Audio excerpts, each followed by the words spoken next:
Capítulo 18. Como fui aprisionado pelos selvagens?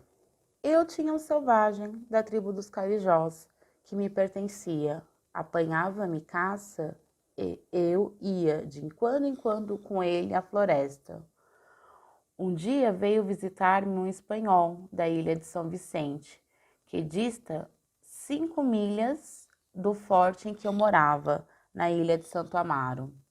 Com ele veio um alemão, por nome Heriodos Ressus, um filho do falecido Eubalnos Ressus. Heliódoros trabalhava em São Vicente, em um engenho, assim se denominavam as casas em que se fabrica açúcar. Este engenho pertencia a um genovês, chamado José Ardono. Ele era escrivão e pagador dos mercadores do engenho. Eu já conhecera antes, de perto, Heliódoros, quando naufraguei com os espanhóis. Eu o encontrei na ilha de São Vicente.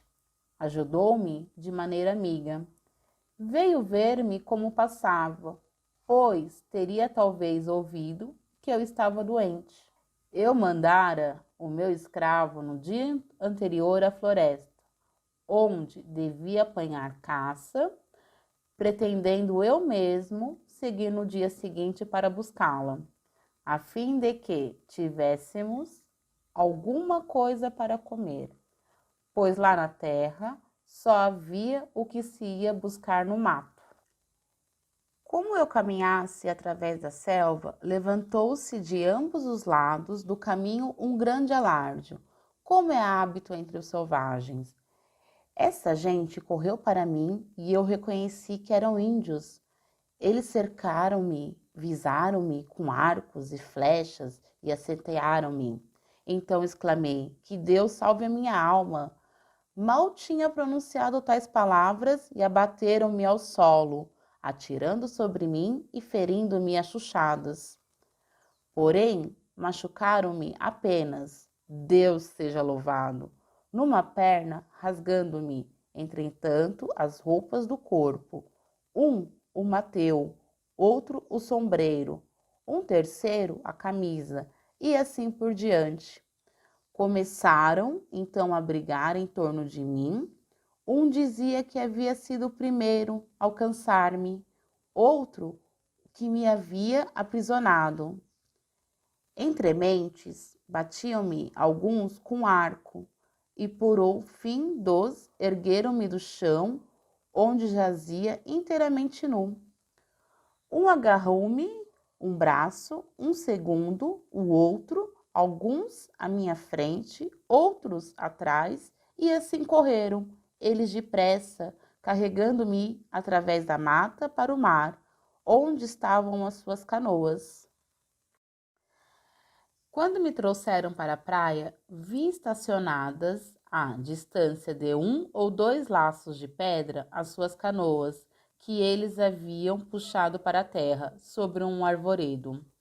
Próximo daí estavam ainda um grande número de selvagens, que correram todos ao meu encontro. Logo que viram como eu era para aí tinha sido trazido, estavam, como eram de seu costume, ornado de penas, e mordiam seus braços, a fim de significar a ameaça de que iriam devorar-me. À minha frente ia um chefe com um tacapé, que empregavam para abater os prisioneiros. Discursava e narrava que em mim havia aprisionado e feito escravo a um peró. Assim chamavam eles aos portugueses, e que agora queria vingar-me em mim a morte de seus amigos. Junto das canoas, alguns me deram socos.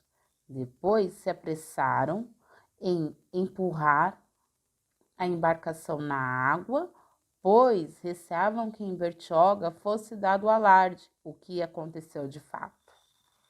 Antes, porém, de lançarem as canoas na água, amarraram-me as mãos juntas. Eles eram de várias aldeias e alguns estavam desgostosos por ter de voltar a casa sem uma presa. Por isso disputavam com aqueles que me retinham. Uns diziam, haviam se acercado tão perto de mim como os outros. Queriam, pois, ter de mim uma parte e matar-me no próprio lugar.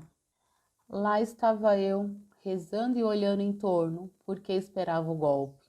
Afinal, o chefe que queria possuir-me tomou a palavra e disse que deviam conduzir-me vivo para casa, a fim de que suas mulheres também me vissem com vida e tivessem o divertimento que lhes cabiam à minha custa.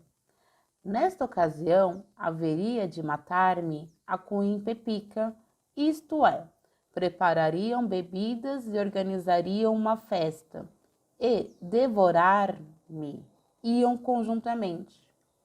Assim convieram e atarraram-me 4 cordas ao pescoço. Tive que subir a uma das canoas enquanto os índios ainda ficavam na praia. Prenderam então firme as pontas das cordas à canoa e empurraram na água a fim de seguir para casa.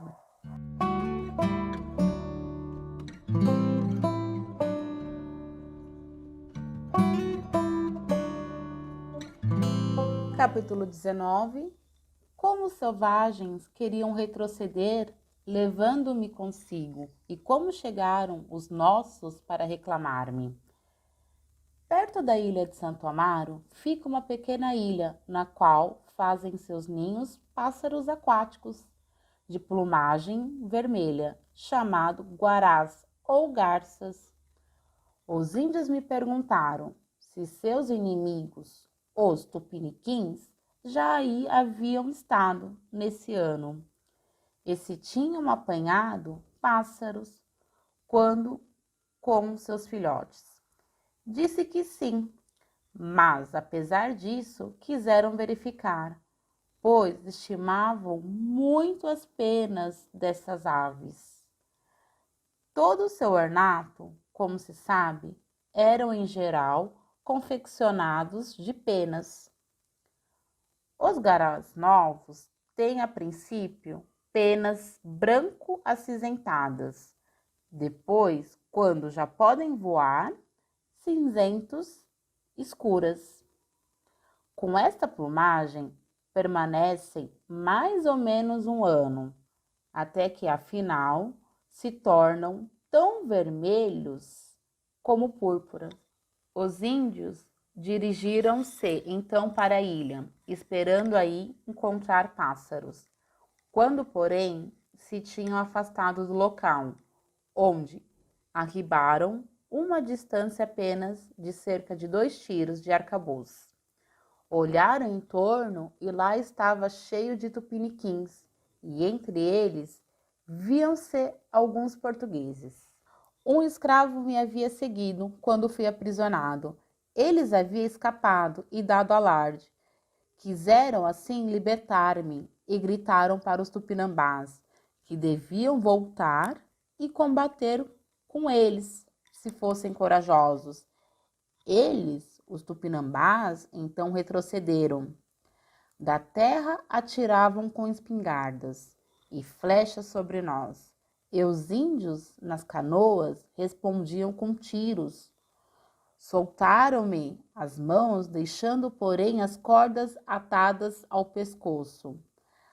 O principal da canoa em que eu estava possuía um arcabuz e um pouco de pólvora, que obtivera de um francês em troca de pau-brasil.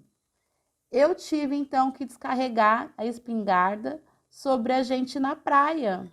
Depois de assim escaramuçar por algum tempo, temeram os tupinambás que os outros pudessem também munir-se de canoas para persegui-los. Por isso escaparam-se de novo, depois de que 3 deles haviam sido feridos. Passaram remando, distância de cerca de 1 tiro de artilharia leve da fortaleza de Bertioga, na qual eu tinha estado, e durante esse tempo Tive que manter-me em pé na canoa para que os meus camaradas me pudessem ver. Estes lançaram do forte 2 tiros pesados sobre nós. Atiraram, porém, para distância muito curta. Neste entremeio vieram alguns botes de Bertioga à nossa caça. Meus amigos acreditavam poder alcançar-nos ainda, mas retrocederam quando se convenceram que não era possível. Os índios afastaram-se, remando com excessiva rapidez.